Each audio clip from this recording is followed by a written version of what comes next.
নানুর বিধানসভার সিপিআইএম প্রার্থী শ্যামলী প্রধান রবিবার বোলপুরের তাতারপুর কলোনি সংলগ্ন মণিকুণ্ড আদিবাসী পাড়ায় বাড়ি বাড়ি গিয়ে নির্বাচনী প্রচার করেন। প্রচার চলাকালীন তিনি স্থানীয় বাসিন্দাদের বিভিন্ন সমস্যার কথা শোনেন। তার দাবি, বহু মানুষ এখনও বিধবা ভাতা ও বার্ধক্য ভাতা থেকে বঞ্চিত। পাড়ার একাধিক জলের কল নষ্ট হয়ে পড়ে থাকায় পানীয় জলের সংকট তৈরি হয়েছে। বিদ্যুৎ সংযোগ থাকলেও তা নিয়মিত পরিষেবা দিচ্ছে না বলেও অভিযোগ ওঠে। পাশাপাশি বহু পরিবার এখনও পাকা বাড়ির সুবিধা পায়নি, ভাঙাচোরা ঘরেই বসবাস করছে। এদিন শ্যামলী প্রধান এনআরসি প্রসঙ্গ তুলে রাজ্য সরকারের সমালোচনা করেন। তিনি বলেন, বামফ্রন্ট সরকার থাকাকালীন মমতা ব্যানার্জি এনআরসি করার দাবি তুলেছিলেন এবং বলেছিলেন বাংলাদেশ থেকে লোক এনে বামফ্রন্ট সরকার টিকে আছে, এদেরকে এনআরসি করে পশ্চিমবাংলা থেকে তাড়ানো হোক। বন জঙ্গল থেকে উচ্ছেদ করছে, আর আমাদের জায়গা নিয়ে সব বড় বড় ঘর বাড়ি করে ব্যবসা করছে। আর নয় বৈশাখ ভোর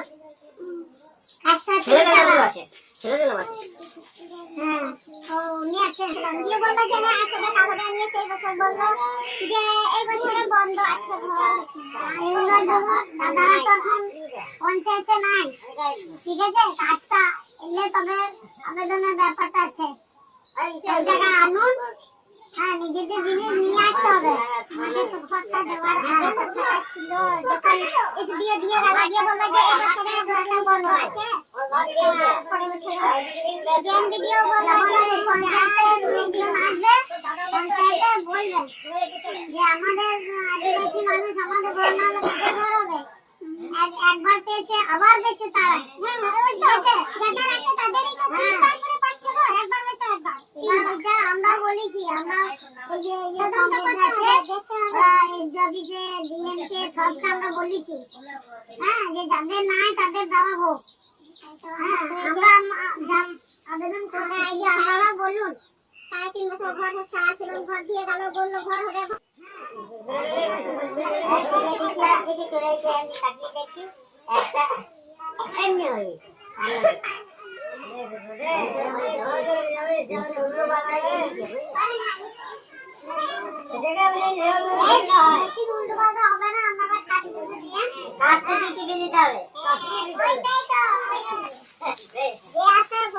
দারুণ ছেলেছিল, চলে গেছে দেখে নয় বৈশাখ ভোর আমাদের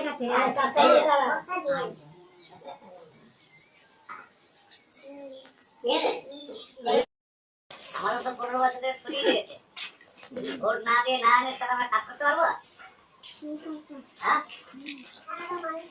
অসুবিধা জল কল রাস্তা নেই, জল নেই, কত কষ্ট আমাদের। এখন কে আসে না দেখতে, আর ভোটার সময় সবাই এই লাস্টে যে কলটা ওইটা আমার আমল দিয়ে করা।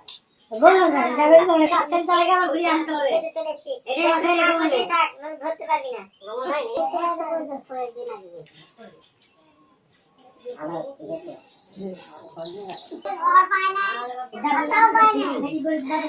আদিবাসী মহিলা 70 বছর বয়স হয়ে গেল কোনো ভাতা পায়।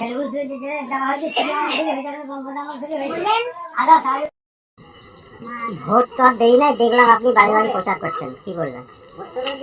আমাকে কিছু বলতে হচ্ছে না, মানুষই বলছে। এখানে প্রচার করতে গিয়ে যে অভিজ্ঞতা, আদিবাসী এলাকা এখন অনেকেই বার্ধক্য ভাতা বিধবা ভাতা এখনো পায় নাই। মানুষ আমাদের কাছে অভিযোগ করেছে। আবার জলের যে অবস্থা, পাড়ায় পাড়ায় যে কল ছিল আমাদের সময়ে, সেই কলগুলো বন্ধ হয়েছে। গ্রামে একটা করে যেটা বিদ্যুৎ সংযোগের কল দিয়েছে, কিন্তু সেটা তো সব সময় চলছে না। তো মানুষ অভিযোগ করেছে যে আমাদের পাড়ায় জলের খুবই কষ্ট, এবং এখনো পর্যন্ত পাড়ায় পাড়ায় রাস্তা সব জায়গাতে এখনো নাই। সেই অভিযোগ মেয়েরা বেশি করেছে, এবং ঘরের আদিবাসী এলাকা এখনো বহু বাড়ি তারা পায় নাই। ভাঙা বাড়িতে তারা রয়েছে, এইসব অভিজ্ঞতা রয়েছে তাদের, যা ছাড়া আমরা আশাবাদী।